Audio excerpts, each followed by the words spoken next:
प्यारे बच्चों, हम जानते हैं आपको कहानियां बहुत पसंद है। तो अब आपको विद्यालय की ओर से प्रतिदिन एक कहानी सुनाई जाएगी। कहानी शिक्षाप्रद होती है, कहानी में प्रेरणाएं होती हैं और इसकी प्रेरणा को हमें अपने जीवन में ग्रहण करना चाहिए। हमें समझना चाहिए कि इस कहानी में क्या संदेश है। एक छोटी सी कहानी है, एक छोटे बच्चे की कहानी है।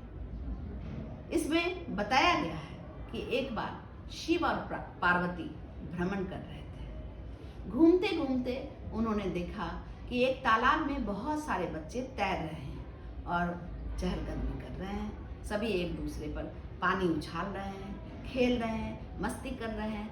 बहुत अच्छा लग रहा था देखने में वह दृश्य। पार्वती ने कहा कि भगवान चलते हैं, थोड़ा आगे जाकर के देखते हैं कि यहाँ क्या हो रहा है और अच्छी तरह से स्पष्ट रूप से देखेंगे। जब वहाँ पहुँचे तो उन्होंने देखा कि एक बच्चा तालाब के किनारे बैठा हुआ था और बड़ा उदास था।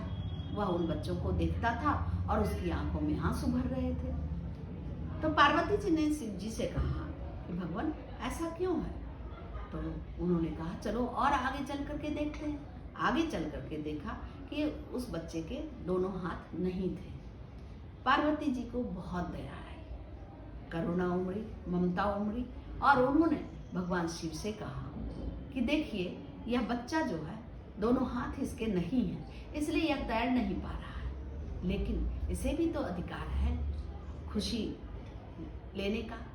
तो उन्होंने कहा कि बात तो सही तुम कह रही हो, लेकिन तुम ये तो जानो इसके दोनों हाथ नहीं है तो क्यों नहीं है? सब कर्मों का फल है। पार्वती ने कहा कि ये तो भगवान मैं कुछ नहीं जानती, लेकिन आपके हाथ में सब कुछ है, आप इसे दोनों हाथ दे दीजिए। भगवान ने कहा कि मैं नियति में हस्तक्षेप नहीं करता, लेकिन पार्वती की जिद थी। फिर भगवान ने इसे आदिशक्ति की लीला समझ करके उसे दोनों हाथ दे दिए। फिर ये दोनों चले गए, कैलाश वापस लौट गए। कुछ दिनों के बाद फिर उनकी इच्छा हुई भ्रमण करने की। ये आए तो तालाब की ओर बढ़े और वहां उन्होंने देखा कि सिर्फ वही बच्चा जो है तालाब में तैर रहा था, खेल रहा था। पार्वती जी ने कहा ऐसा क्यों? अन्य बच्चे तालाब के बाहर थे। जब वहां पास में पहुंचे तो देखने लगे कि वह बच्चा अपने उन दोनों हाथों से उस बच्चे को डुबो रहा था जो उसके अलावा तालाब में तैर रहे थे। शिव जी मुस्कुराए और उन्होंने पार्वती जी को कहा कि देखो, इसलिए मैं इसे हाथ नहीं दे रहा था, क्योंकि पिछले जन्म में भी इसने यही काम किया है और इसने उस समय भी अपने इन दोनों हाथों से गलत काम ही किए हैं, अपराध पर अपराध किए हैं, कुकर्म पर कुकर्म किए हैं, इसलिए इसके दोनों हाथ नहीं है।